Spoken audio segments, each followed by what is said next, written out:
So guys, I just want to say, number one, thank you for being a part of today. I've thought about it a lot and just pray that God will really just help you to dive in deep. We're going to be talking about a few subjects that are a little bit heady. And what I mean by that is it's a lot of empirical studies and things like that, a lot of terminology that in the mental health world is pretty common. But when we break it down, when you see the backside of trauma, you're going to see how often it relates to the students. And when I say students, I mean the children in your children's churches, the youth in your youth groups. So when I say students, I'm encompassing all of those areas. And so whenever we talk about trauma today, we're going to be talking a little bit. I'm going to touch very lightly on two subject areas. One of those being something called ACES, and that stands for Adverse Childhood Experiences. And then we're going to also talk about something called Tbri, and that is a way to intervene with children who have had those adverse childhood experiences.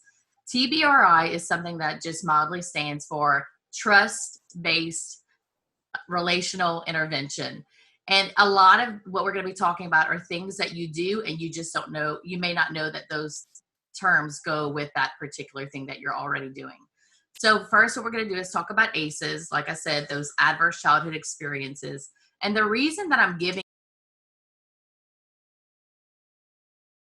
you that background is because we have so many students who are walking in with trauma, and we don't know. Sometimes we don't know what to do with it, or we feel like we've reached our max capacity with those students.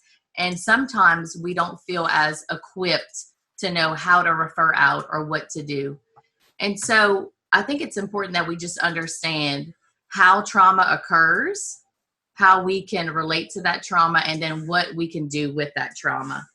So today we'll be discussing the effects that it has on students and families and how we can respond. We're going to also discuss what's beyond our limitations and how we can refer students to professionals who can help. Just to give you a little bit of background about myself, I have worked in New Orleans with my license in the clinical setting. And then when we moved here to Lafayette, I've worked in the education setting here as a licensed counselor for the past 10 years in an elementary setting as a school counselor. And now I'm moving to a middle school. And so we know that during COVID, we've seen so many students who have had that trauma exacerbated, where it's been heightened. And so I just feel like today would just be a great asset for y'all to see what we can do with those students. So we're going to talk a little bit about an overview of adverse childhood experiences, what I'm calling ACEs. And what I want you to do is during these next few slides, I want you to think of your own self and reflect of what your adverse childhood experiences may be. And the reason that I'm asking you to do that is because we've all had issues with self-care. We've all had moments where we find ourselves kind of like at the max capacity. We haven't put into place self-care. And some of those experiences that we've had as children or even youth have impacted us greatly. And that comes to rise and it comes to the surface. So in this next video, we're going to talk a little bit about something called ACEs. Like I mentioned before, it's called Adverse Childhood Experiences. And I'm going to start explaining it because it has to do with three different areas. Trauma starts typically with those experiences, and they typically arise in three different categories. And you're going to see it a little bit in the video, but those three different categories that you'll probably see kids walk in, where they're going to have abuse, neglect, and some sort of household dysfunction. And that abuse will typically occur in the realm of physical abuse, maybe emotional abuse, where, they might be being yelled at, being degraded, demeaned by a parent or maybe a caregiver. And then also you're going to see that in the area of sexual abuse. Another domain that we look at as adverse childhood experience is neglect. And that comes in two different areas, and that one of them being physical neglect and another being emotional neglect. And also the third domain is household dysfunction. So whenever you think about a student coming from a home where there might be mental illness, where you have a mom or a dad who's bipolar, or where you have an incarcerated relative, whether that's someone who's in the immediate family or a grandparent, we also look at another area where kids might be coming in where they see their mother being treated violently. That would be one of those ACE areas, those areas that we're looking to see trauma in a child because they've had their mother being treated violently. Then also we think about substance abuse. How many times have we had kids come into our youth groups, come into our children's ministry, where you may know the family directly or may not know them, but they're coming in because they have baggage, because they see the substance abuse, whether it's alcoholism or drug abuse. And then lastly, y'all, we know divorce is such a major factor in trauma. When we look at some of those empirical studies over time, we did one here, right here in Lafayette through UL's Child Development Center, where we had a team of researchers look at divorce and how it has longitudinal effects on the child. Well, what they did is they even went as far as to go to students who are at UL now, and they looked to see how many different domains that divorce had and the trauma effects that it had. And not only did it stop, not only did it continue, it continued to go all throughout their experiences, even after postgraduate. So when they looked at income, for instance, a child who may have had a parent divorce when they were 6 months old, even when they became adult, they were still seeing those trauma effects and how it was impacting them on being, they had less income, they had less stability in their jobs, less stability in their homes. So we know that trauma has a huge effect. And we know that these 10 ACEs areas, or these adverse childhood experiences, are a huge piece of that. And not only does it affect these cognitive areas, these social emotional areas, but it also has huge impacts on health. And so we're going to look at this video. Y'all let us know when it's up, when y'all can see it. And as you watch the video, it's going to go over those 10 ACE areas that I just talked about. And I want you to be reflecting on how those ACEs, how your own ACEs may cause you to either step into relationships differently, or disconnect, or freeze up in relationships, or whatever that may be. Because we know that from the study also that at least almost all of us have at least one ACE, one adverse childhood experience, which is part of the trauma domain. So let's look at this, and y'all just reflect on how this might reflect on your own self-care and the students and families and the volunteers that you serve. Yeah, guys, I want to let you know that all 10 of these are each individual. So the more of these a person has in their life, the higher their quote-unquote ACE score. And so if you have, like for me, I have like 2. I'm a product of divorce. My father wasn't there, and I had emotional neglect. Those are the only 2 that I've experienced in my home.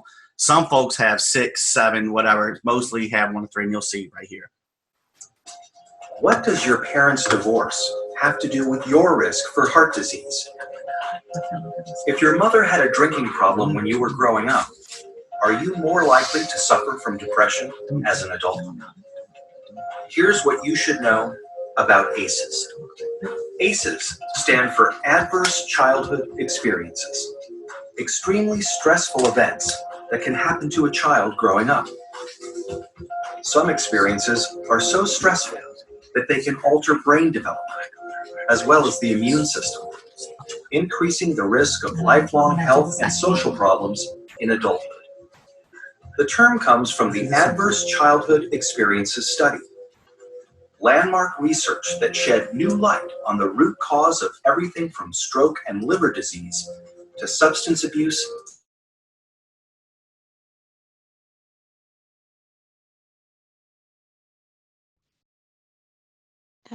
You unmuted our sound.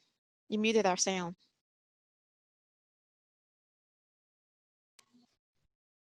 Yeah, we don't hear anything. They asked over 17,000 people in the Kaiser Health Plan in San Diego about their health history, as well as difficult questions about their experiences growing up.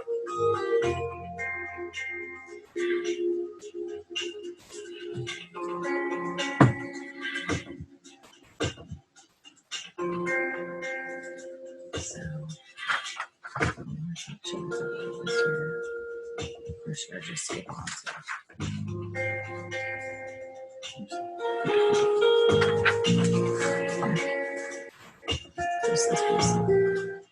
Anda and Felitti tallied up 10 different kinds of adversity in this largely middle-class and college-educated population. They were stunned to see how common ACEs were. 21% of all respondents were sexually abused as children. 19% grew up with someone who suffered mental illness. 28% had been physically abused. And 2 out of 3 respondents had experienced at least one ACE. The researchers next looked at how someone's ACE score, or the number of adversities they experienced, related to a wide array of serious health and social problems. They saw that the more ACEs someone had, the greater their risk for poor outcomes compared with someone with no ACEs. Someone with an ACE score of 4 had twice the risk of heart disease and cancer. Someone with an ACE score of 5 had an 8 times greater chance of being an alcoholic. And those with an ACE score of 6 or more, on average, died 20 years earlier. With every major problem they looked at in the ACE study, the risk went up for each additional adverse experience in childhood.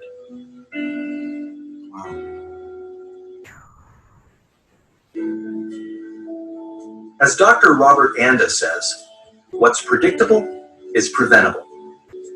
It's important to remember that ACEs are not destiny. ACEs are a tool for understanding the health of a population as a whole. For individuals, an ACE score can be a tool for understanding their own risk for health and social problems, and empower them to make changes for themselves and their children. ACEs tend to get passed down from generation to generation and are common across all income levels, races, and cultures. But increasingly, people of all different professions and backgrounds are coming together to discuss how ACEs affect their communities. They're finding new ways to treat and prevent ACEs. Many doctors are starting to screen their patients for ACEs as part of their medical history. More schools are becoming trauma-informed, considering the source of problem behavior when disciplining their students, instead of immediately suspending or expelling them. To learn more about interrupting the cycle of adversity and improving health and well-being for the next generation, please visit kpjrfilms.co.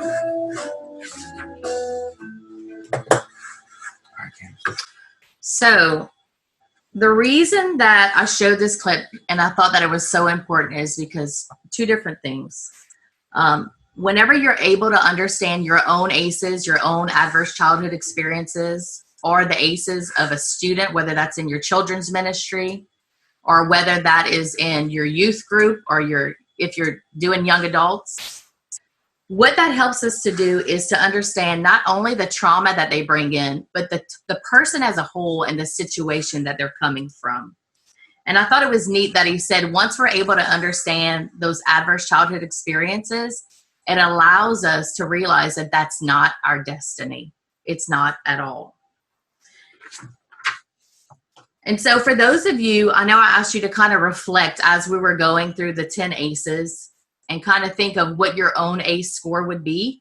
Now, I'm not asking you to share that because I know that it's sensitive information, right? It's something that causes us to kind of bring up some of that trauma that we may have had. And maybe you have an ACE score of 6. Maybe you have an ACE score of 2. Maybe you don't have an ACE score. That maybe you were in a really, really healthy family. Personally, I'll tell you that I have an ACE score of 4.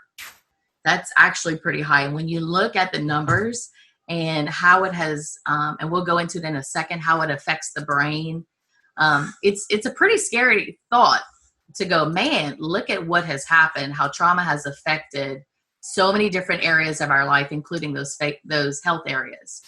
But the cool thing is that we know that word that we use in the mental health world, that word resilience, it's just a crossword for what we use as restoration in Christ. And that's the neat part. So what I want to ask you to do is, now that we've just kind of lightly touched on those adverse childhood experiences, or those ACEs, and we do realize that traumatic events, or ACEs, not only affect the way that we approach ministry, but we have to realize how it affects, the brain, and how some children have they're starting off with a healthy brain, and some children are starting off with what we call an abused brain. So we'll get back into it, into the slideshow, and I'm going to just give y'all just a touch of what we call trauma in the brain and how it affects it. And I know this is a lot of information for a very short amount of time. So instead of really just talking like I'm a neuroscientist, I'm gonna give you a general idea of how trauma affects the brain, and then so we know how to walk in that as well. You're gonna see a guy on here. This is not for you to use necessarily in children's church or anything like that. He does talk about how it's a visual explanation of talking about how trauma affects the brain and how you can understand it. This is just an idea to give you that shows just a basic breakdown of what we call the lower brain and the upper brain, or the downstairs brain and upstairs brain, and how trauma affects it. So you can visually see what is happening to the brain when we have those adverse experiences. So we'll roll this video so you can see. Yeah, and as I'm putting this video on, the two key things that I took away from looking at this last night was that the limbic part, or this downstairs, whatever brain, is where your base primal flight, survival mode comes in, and the frontal part, this upper part, is where your high reasoning ability to be healthy comes in. And so these ACE experiences causes your primal part to overcome clear thinking. It's like when someone hits a wall, blows up, flips their lid, all that stuff. And so that, just know that that's kind of what this is, that it's truly affecting these kids and these students. It's affecting us in our brains, and not just. One of the most rewarding experiences for me has been to study brain science and apply it to the experience of parenting. And the hand model of the brain that I use to teach parents is very useful to understand that. So if you take your thumb and put it in the middle of your palm, put your fingers over the top, this is a very useful model of the brain. And when we can actually see in front of us what's going on in the brain, then we can change what the brain does. So let me walk you through very basically what happens in this brain and the structures in it. And it goes like this. The spinal cord comes up, representing the wrist, and then you have coming up into the skull, the brain stem and the limbic area, which work together to help regulate arousal and your emotions and the way you have a fight, flight, freeze response. These are below the cortex, the limbic and brainstem areas, and the cortex is this higher part of the brain that allows us to perceive the outside world, to think and reason. And this frontmost part of the brain, right behind your forehead, so the person's oriented like this, is actually the part that regulates the subcortical, limbic, and brainstem areas. This regulation is very important because sometimes we can have all sorts of things happen in our life. We're tired, we're exhausted, someone pushes a particular emotional button, and we can flip our lids. So rather than being tuned in and connected and balanced and flexible, we can lose all that flexibility, even lose moral reasoning, and act in ways that are terrifying to others, including our children. Now, you can actually bring yourself back online and come back to the high road and make a repair with your child. And that's important to explain to them. And you can also use this hand model of the brain to explain to children, even as young as 5 and 6, how to understand when their emotions are rising up from the brainstem and limbic areas here, and how it's overriding the prefrontal area and making it so they may be about to flip their lids. So I've had kids come tell me that they're about to go flip their lids and they need a break. They need a timeout. And by even just naming that, they can tame it. And that's the power of using the hand model for ourselves and our children to help us all make sense of what goes on in the emotional communication that we have in the course of day-to-day life. So the reason that I brought that up is obviously we probably won't use that hand model with teenagers. That might be something that you can use to explain to children in your children's church. Whoa. YouTube jumped. Sorry, guys. But the reason that I'm bringing that up, and you might be asking, why in the world is Candice taking the time to go into the neuroscience behind trauma? I think it's impactful for a couple reasons. It helps you understand more fully what exactly is happening. When a child, a parent, or even a volunteer who you have as part of your team has experienced trauma. You've probably even had interactions where you've seen kids, what we call flip their lid. And if you'll see up here on the screen, there's two things going on. On the left side of the screen, you're going to see, you're getting a picture of a healthy brain versus an abused brain, and you can kind of check that out. On the right side of the screen, you'll see that there's not as much red, and that red equals activity, right? So just to kind of break it down kind of easy, on the left side, the healthy brain, let's take it back to when you had a young child, right? A baby. A baby cries, that activity flashes on. What happens is in a healthy brain, a parent will come, meet that need, that makes a positive experience, which makes healthy relationships. On the opposite side, you see an abused brain, and it's actually from a Romanian orphan who was institutionalized. And what happens is in that orphan, the orphan baby cries, no one meets their needs. So you see less activity, less of the red going on. You see more of that black and gray area, which means that those connections, those relationships aren't made. Those connections that say, I can trust you, I'm here for you, I'm nurturing you, those aren't being made in someone who has been abused, who has been neglected, and who has had that trauma play out. And so that's why I find it's important, because you're going to encounter, if you have not already, children who have experienced that kind of trauma.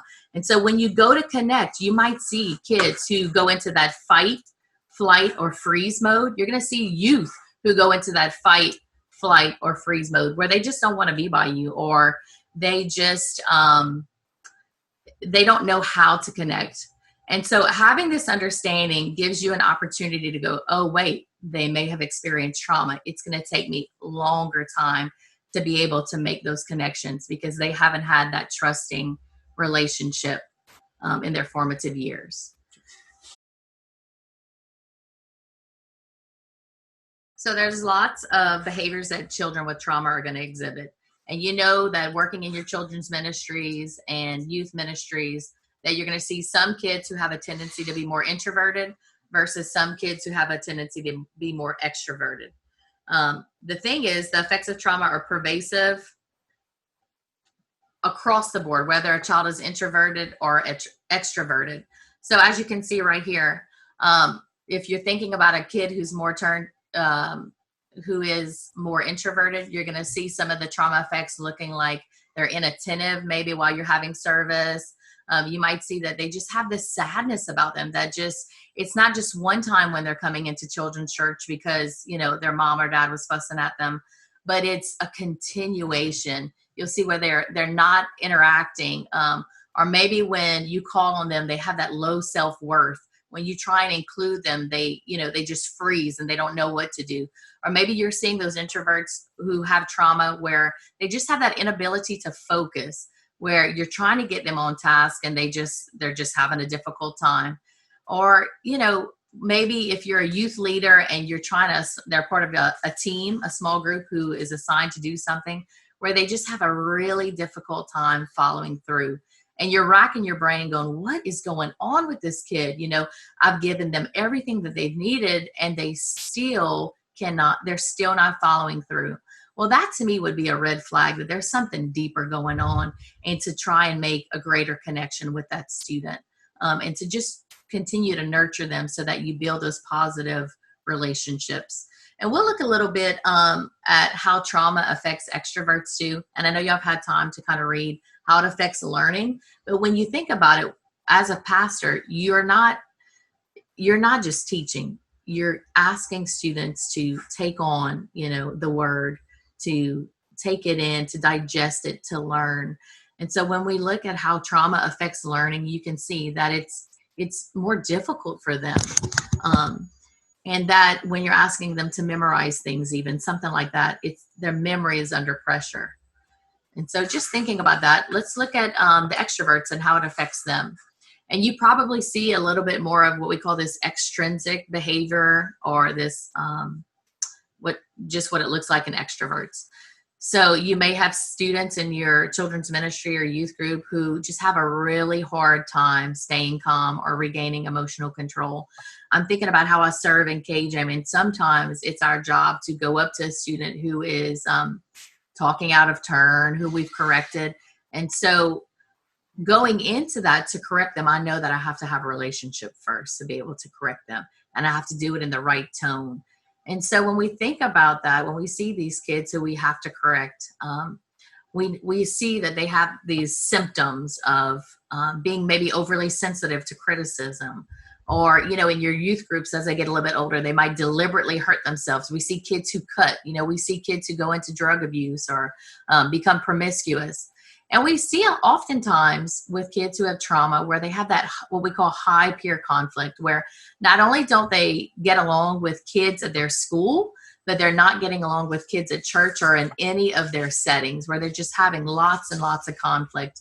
Because when we think about the brain in that part, that negative brain or the downstairs brain is having more control and overriding their upper brain, which is allowing them to think through their actions and not to be so impulsive.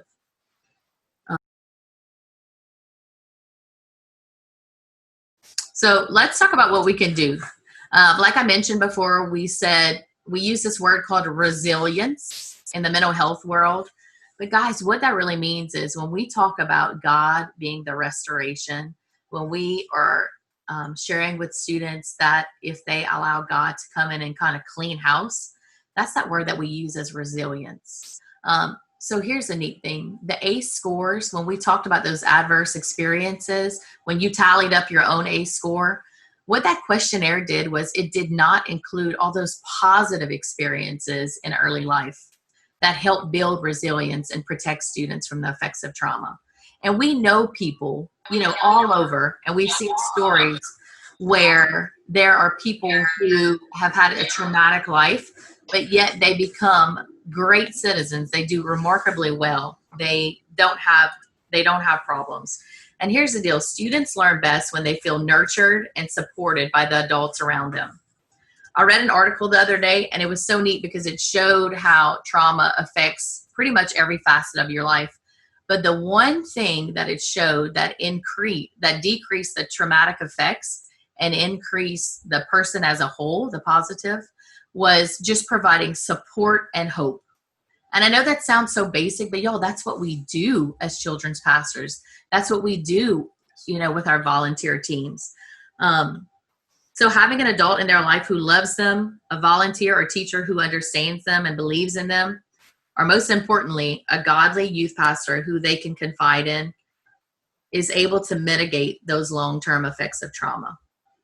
So we've got to create environments that are nurturing. And we're going to talk very, very briefly about something called TBRI. It's called Trust-Based Relational Intervention. And these are things that this was created out of Texas Christian University through their Children's Institute. And I'm just going to give you a short background on it. The reason that it was created was there were parents in the Fort Worth area who had adopted internationally. And they had adopted children from birth from all over the world. But they were having trouble with these children, these severe behavior and social emotional issues. And they were looking for a way to find out the answers to how they could help their children. And so there was a study done. And so I'll show you a little clip, but it's called Trust-Based Relational Intervention. And it's things that just put into a paradigm. So watch this with me, and then we'll have a short discussion.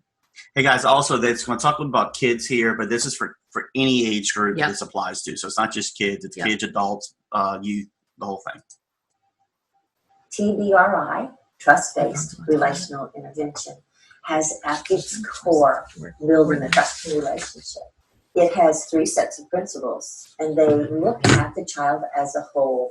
When you think about development, the baby cries and I say, yes, I will comfort you. And so this child learns that they have a voice. So they learn trust, which is the lesson of the first year of life. I can trust. There are so many children from hard places. Whoa. And for those children, Whoa. their capacity to trust has been fiercely damaged. The brain chemistry of a child. Hold on, I'm sorry. I don't know why my mail has just jumped on. Give me 1 second. Darn it. How do I get out of this thing? There we go. All right, let's try it again. There we go. Child who cries and no one comes is dramatically altered. That's weird. The child with a history of trauma or loss or abuse has no hope of healing without a nurturing relationship. In every way that I make time and space, that I give touch, eye contact, and I give words, I'm going to empower this child to go back to the beginning of what he or she should have experienced in the arms of a loving parent that said, when you cry, I will come. The phenomenal thing about a trust-based intervention is, as we connect to this child, as we build safety, we actually change the brain chemistry. We change the wiring of the brain. This is really the heart and soul of all that we are and all that we do. Do I look into the child's eyes? Do I touch their arm when I talk to them? When they talk to me, do I stop what I'm doing and talk to them? This is the essence of mindfulness. The excitatory chemicals about I'm afraid, I'm hungry, I'm cold, but those are balanced when the caregiver comes and gives warmth. All regulation occurs first with an external regulator. So in the beginning, I regulate all. They're cold, I bring warmth. They're crying, I bring myself. And out of my regulation, their brain develops capacity for self-regulation. If this child didn't have this experience, that child doesn't feel safe. This chemistry can be altered, first by knowing they're safe, second by nutrient-rich foods, third by my environmental regulation of that child's emotion, and fourth by appropriate exercise. So we can balance brain chemistry by creating a holistic environment. We clearly have to deal with behavior.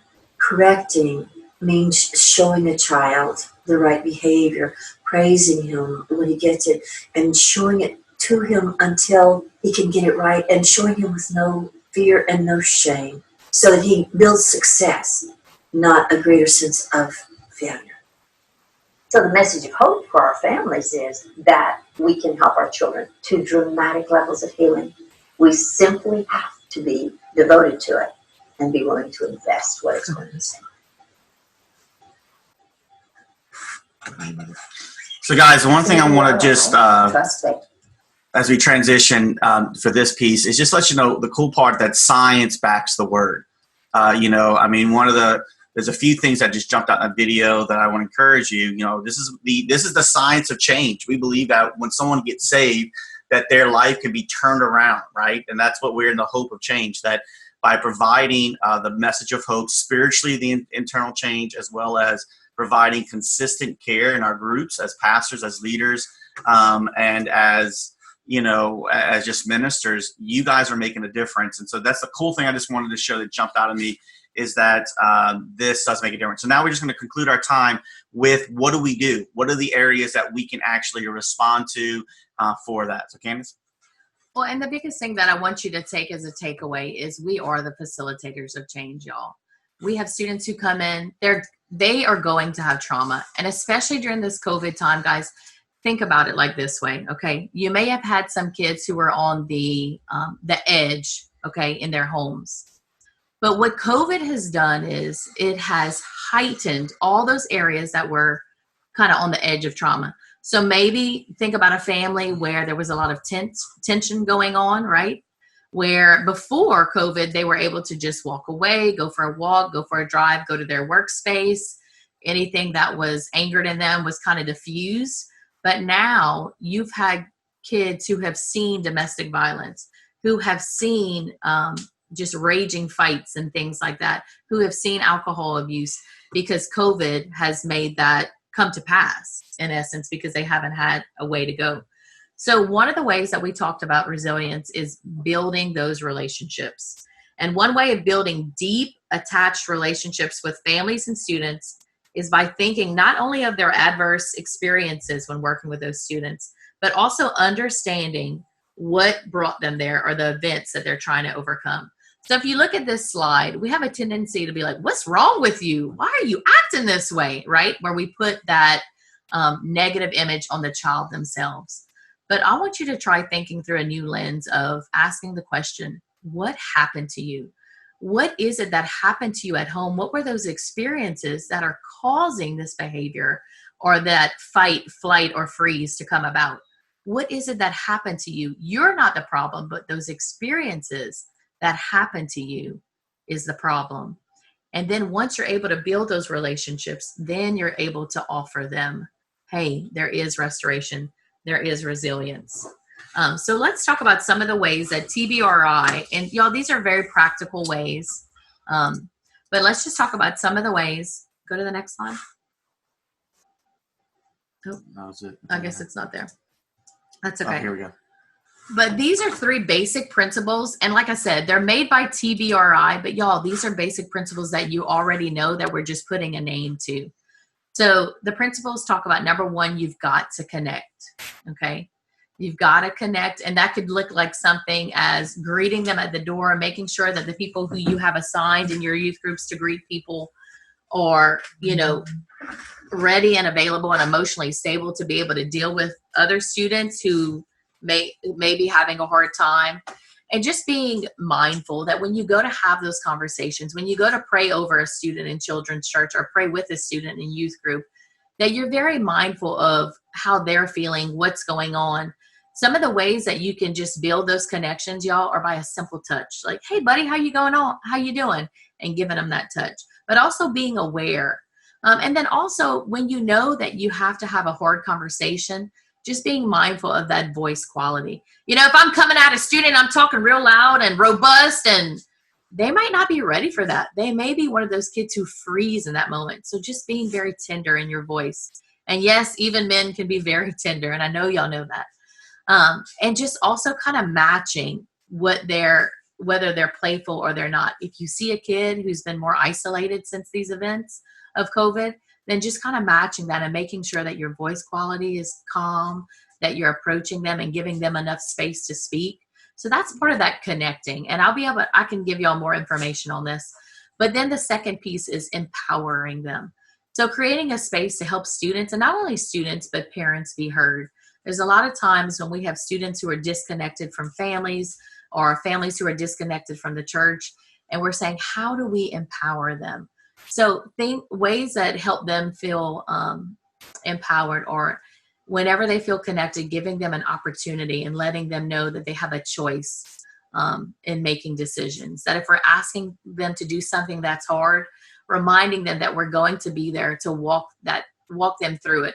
And I'm talking about simple things. So take, for instance, in children's ministry, you might have a student who says, I want to get up there and be a part of the praise and worship team, or I want to be on the puppet team, but they're a little frightened. So doing things that reassure them that, hey, I'm here with you, verbalizing, I'm going to walk through this with you. I won't let you fail. And the same things we see in youth groups, like when you're making youth teams and doing things like that, or volunteer teams, and saying, I'm here for you. Any questions you have, I'm going to walk that through with you. You can trust me. So not only verbally saying it, but showing them that they can trust you and reminding them of the positive things that they did. And something that's most important in this empowering phase is being an active listener. And what I mean by that is, we use that term in the mental health world, but what I mean by that is not only listening to respond, but listening to understand what's going on from the child's perspective, from the child or the youth's perspective. And the last idea is to correct. And guys, if I'm being completely honest with you, because of the fluid nature of churches, you probably won't have a whole lot of moments where you're having that correction. But it's offering students redos, choices, and showing them that there can be compromise. And I think Charlie wanted to speak a little bit. Yeah, especially in a virtual, one of the things a lot of you guys have been asking me was, how do we do this virtually? You know, many of you guys aren't meeting. Many of you guys are meeting inconsistently. And so I just want to touch on a couple real quickly. We have a few minutes left just to address that. Number one thing that when Candice and I were talking about this last night was that to the level of the relationship you have with that student, teenager, or family, Like for kids ministry, it's hard for you to connect with kids virtually because, you know, with legal and it just gets weird and all that fun stuff. But with the parents themselves, well, to that relationship that you had going into this season, if you see that level take a step back, that is a cause for concern. So if you have a core kid or a core family and all of a sudden you don't see them as much, that is a good thing for them to, you know, for you to realize that, hey, hold on, there might be something going on and then I can address that. I'm going to speak to the elephant in the room. The 20 to 25% of students and kids that you have lost so far is normal. I have heard it's about 10 to 25%. I've heard almost every single leader, whether it's a senior pastor, youth pastor, kids pastor, has lost those fringe kids. Not all of us, but many of us are going, I haven't heard from these kids. But the fact was that they weren't that connected is the reason. And so we might get them back. We might not. But I just want to encourage you for a little bit is that when we're talking about, like, it's still you're going to go after them and you're going to reach out. But the reality is that with this series of disconnect that's going on, that it's going to be harder to identify that. One of the things we talked about was family checkups. And so this is an idea for you guys to do. So for kids ministers, you know, is there a way to put, because the whole thing I kept thinking is how do I talk to mom and dads to find out how their kids are doing if I'm a kids ministry, and how do I talk to students to find out what they're doing? So is there a way you can instill this, you know, like on either weekly, bi-weekly, just checkups? How are you doing? A student, you can go through and ask them. Right? Hey, what's going on? And by the way, this ACES stuff is not meant to be publicized in your ministry. We didn't say that earlier. This is not meant for you to go do a survey, the top 10. This is for you to kind of know as a leader to kind of gauge your stuff. Across the medical field, it is not recommended at all to blast that out, you know, because then it gets kind of weird in the group. That's in a school system, a church system, medical, it doesn't matter. So I just want to let you know those two things right off the bat. That you can kind of look forward to. One, that we're going to lose people in this age of volatility, but the people that we're going to lose that's normal are folks who are just checking us out, right? They were a friend of a friend, you know, kind of that kid. If you're busing kids in or whatever, you don't have those relationships. But those core families and those consistent ones, you start seeing them take a step back, that's a cause of concern to follow up on and make those touch points on. The good things about the connect, empower, correct. You know, spiritually speaking, I mean, that's what we've been telling to do, right? We want to connect with our folks. We want to disciple people. And then we want to have correction. The word says, right, it's useful for teaching, you know, rebuking, correction, or whatever. But here's the point of correction that I'd have to say. We often look for the big correction. And Candice said this yesterday to me. She goes, Charlie, we often see many, many, many small baby steps of correction. And then in time, a person's life is turned around, right? And so just want to encourage you. That's why these three things, but don't go in with guns blazing, trying to correct and be the behavior police. You know, I mean, there's times for that, right? I used to say this, and this will be the last thing I'll say. I have a Colt 45-6 revolver in my right hand in correction, and I have a Uzi with 45 bullets in my left hand. If I got to use the Colt 6 bullets, I only got 6 bullets, it better be, it's going to do a lot of damage, but it better be those come to Jesus moments, better be far and few between. I'm going to use all these indirect bullets, all these little small touches and movements to get, if I have to get to the point of the big correction, hopefully I've done all these other things first. And so that's kind of the main thing. The last part that needs to be communicated is what happens, and Candice going to take a minute or two to talk about legal reporting. Well, you know, and so what do you have to do, and what happens if you walk into something that's bigger than you that you have to report? And so we could do a whole segment on what she's about to talk about, but she's going to take a couple of minutes just to touch point on this. Just so I know where we are, if you've ever heard that you yourself as a minister are a mandated reporter, can you give me a thumbs up if you've heard that you are a mandated reporter? I'm trying to see. Couple. It's hard. Yeah, we got a couple. Okay. So that's great. Actually, I'm very excited about that. But the biggest thing is whenever you're making those connections, whenever you're finding out information, because in those connections, you're going to find out, sometimes you're going to find out more than you bargained for. You're going to find out maybe that there's some harm going on, maybe some abuse is going on. And I just want you to be aware that there are limitations, right? For those of you who are not licensed professionals, That's where the limit comes. And there's really 3 domains that you need to know that are an immediate report and an immediate documentation.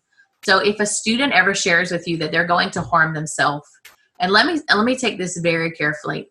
You don't have to know that they're going to harm themselves. You can even think that they're, that it's jokefully saying it, but you have to be able to report that information.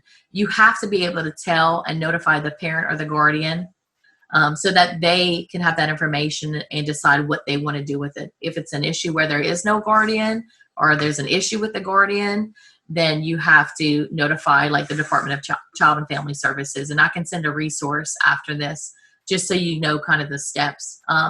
Another area is that if they say that they're going to harm others, and more than likely you don't get that too often, just like I don't see that too often. But even if they make a threat, or even if they're infuriated because they've had a friendship issue and they say, that's it, I've had it, I'm coming here, I'm going to shoot you down, I'm going to shoot your family down, that would definitely be a red flag. And that would be an incident where you need to notify the parents that has happened and make a log of it. And that's really for protection for yourself as well. And then thirdly, I know y'all all probably know this already, so it's just, going over it again, but just abuse. If any child shares with you that they've seen abuse happening or they've been abused themselves, or they are in a situation where there's high family conflict, where there's domestic violence going on, then we are legally required to report that. And if you don't know what to do, let me just say 211. If you don't remember anything else, 211 is a number to call in Louisiana. You can anonymously call at any moment and tell them, hey, I've got this situation. What do I do? And they're going to point you in the right direction. They're going to connect you with either Department of Child and Family Services to make a report. And those reports are done online now, unless like a child presents with physical bruises and they need immediate assistance. But just wanted to give that to you so that when these conversations come up, if those issues come up where there's abuse or neglect or self-harm, that that's kind of like the peak of your limitations and you need to hand that off to someone else, unless you are also a cop or something like that.